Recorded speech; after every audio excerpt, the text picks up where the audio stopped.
பாகிஸ்தான் இடையில மேட்ச் எப்போ நடந்தாலும் வேர்ல்டு லெவல்ல எதிர்பார்ப்பு பயங்கரமா எகிரி இருக்கும். ஏன்னா அதை பார்க்கிறப்ப அவங்க அதை ஒரு ஸ்போர்ட்டா பார்க்க மாட்டாங்க, ஒரு வாரா தான் பார்ப்பாங்க யாரு ஜெயிக்கிறா. ஒலிம்பிக்ல இதே மாதிரி ஒரு சிச்சுவேஷன். ஹர்ஷத் நமீது, நீரஜ் சோப்ரா.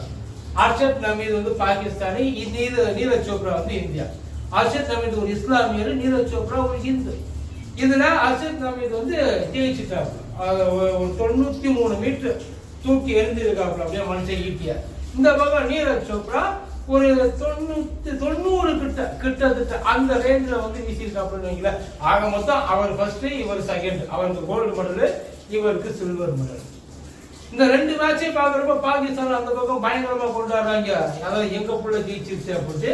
இந்த பக்கம் எங்க பிள்ளையும் ஏற்கனவே ஜெயிச்ச புள்ள தான் இந்த தடவை ஜெயிச்சிருக்கு, அடுத்த தடவை அதை விட பயங்கரமா ஜெயிக்கும். 2 சைடு வந்து அடிச்சுக்கிறாங்க. இதை எப்படியாச்சும் ஒரு கான்ட்ரவர்சி ஆக்கணும் அப்படின்னு எல்லாம் நினைச்சிருந்தாங்க.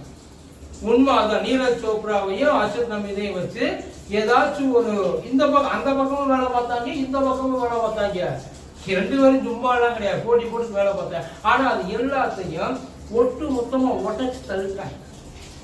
இவங்க 2 பேர் தானே ஒலிம்பிக்ல ஜெயிச்சாங்க. வேர்ல்டு லெவல்ல ஜெயிச்ச இன்னும் 2 பேர் இருக்காங்க. அதுல ஒண்ணு ஹர்ஷத்தோட அம்மா, இன்னொன்னு நீரஜோட அம்மா. அவங்க 2 பேரும் கொடுத்த அந்த ஒரு பேட்டி அப்பா அத்தனை பேரையும் அடிச்சு நகர்த்திடுச்சு. போகல, இவ்வளவு தாண்டா, இந்த இது தாண்டா, இதை தாண்டி வேற எதுவுமே இல்லடா. ஸ்போர்ட்டா பாருங்கடா, மற்றபடி பிள்ளைகளை நாங்க எந்த 2 பிள்ளைகளுமே எங்க பிள்ளைகள தான் பாக்குறோம் அப்படின்னு அந்த 2 பேரும் ரொம்ப அசால்ட்டா சொல்லுங்க. ஹர்ஷத்தோட அம்மா, நான் நீரஜுக்காகவும் வேண்டிக்கிட்டேன், அவனும் எனக்கு ஒரு பிள்ளைதான். இன்னும் சொல்ல போனா ஹர்ஷத்துக்கு அவன் ஒரு சகோதரன், அண்ணனோ தம்பியோ உடன்பிறவா ஒரு பிறப்பு. ஹர்ஷத்துக்காக நீரஜ் எவ்வளவோ ஹெல்ப் பண்ணியிருந்தான், பல இடங்கள்ல ஹெல்ப் பண்ணியிருந்தான். அதே மாதிரி இந்த பக்கம் நீரஜோட அம்மா, ஹர்ஷத்தும் ஜெயிக்கணும்னு நான் நினைச்சேன். ஹர்ஷத் வந்து 2 பேருமே போட்டி போட்டாங்க. மட்டன்ன்றது ஒரு பெரிய விஷயமே கிடையாதுங்க. அது ஏன்னா இது வந்து ஒரு ஸ்போர்ட், யாராச்சும் ஒருத்தர் தான் ஜெயிக்க முடியும். 2 பேருக்கு பாதி யாரும் பிரிச்சு கொடுக்க முடியாது. 2 பேருமே எங்க வீட்டு பிள்ளைதான். இவங்களும் அவங்களும் ரொம்ப ஈஸியா எவ்வளவு தூரம் டிஃபிகல்ட்டா கொண்டு போக முடியுமோ அவ்வளவு தூரம் டிஃபிகல்ட்டா கொண்டு போகணும் அப்படின்னு நினைச்ச அந்த ஒரு விஷயத்த கிட்டத்தட்ட பார்டர் பிரச்சனையாவே ஆக்கியிருப்பாங்க.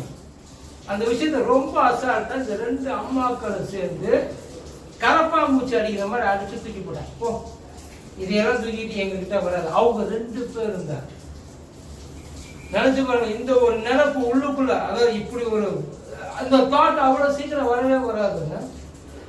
எவ்வளவோ நீங்க போயிருக்கலாம், பட் ஆனா இதெல்லாம் ரொம்ப பக்குவப்பட்ட அந்த வீட்டுல இருந்து வர்ற பிள்ளைய எவ்வளவு தூரம் இருந்திருக்கும். நீரஜ் சோப்ரா இந்த மெடலை நான் வினேஷ் போகாத்துக்கு வந்து நான் சப்மிட் பண்றேன், சமர்ப்பிக்கிறேன்.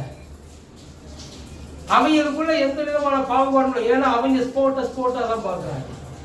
எல்லாருமே அந்தந்த விஷயம் பொலிட்டிக்கல் இருக்கா பாத்தீங்களா, அவன் மட்டும்தான் எல்லாத்தையுமே பொலிட்டிசைஸ் ஆகணும்னு பாக்குறான். மற்றவங்க எல்லாம் அதை எப்படி பார்க்கணும், அது வேற இது வேற தனித்தனியா பிரிச்சு வச்சுக்கிறாங்க. நாங்க எங்களுக்குள்ள ஒருத்தருக்கு நாங்க அடிச்சுக்கலாம். எங்களுக்குள்ள எங்களுக்கு எந்த வேற்றுமை இல்லை. ஸ்போர்ட்டை தவிர மற்ற எல்லா இடத்துலயுமே நாங்க எல்லாத்துலயுமே ஒண்ணுதான்.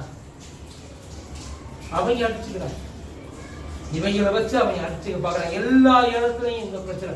முக்கியமா இந்த ஒலிம்பிக்ஸ், இது ஒலிம்பிக்ஸ் மாதிரியே தெரியல, ஒரு பாலிடிக்ஸ் கேம் மாதிரி தெரிஞ்சு. 2024 பாலிடிக்ஸ் கேம் வேர்ல்டு லெவல்ல ஸ்டேஜ் பண்ணாங்க, எல்லாரையும் ஸ்டேஜ் பண்ணாங்க. ஆனா இந்த 2 பேர் உண்மையில அது எல்லாத்தையும் அடிச்சு ஓட்டச்சு நகர்த்தி எடுத்துட்டாங்க. அது 2 பேருக்கும் பெரிய வழக்கு. உண்மையில அவங்க நினைச்சிருந்தா எவ்வளவோ விஷயங்கள் பண்ணிருக்கலாம், பட் அதுக்கப்புறம் ஒண்ணுமே பண்ண முடியாத அளவு ஆகிவிட்டாங்க. அந்த 2 பேர் ரொம்ப வாழ்த்துக்கள். இப்படிக்காம இருக்கணும். இப்படி எல்லாரும் இருந்ததா எந்த பிரச்சனையும் இல்லை. ஏன் இருக்கிறேன், நீங்களாவது இருக்கிறீர்கள், அது வரைக்கும் சந்தோஷம்.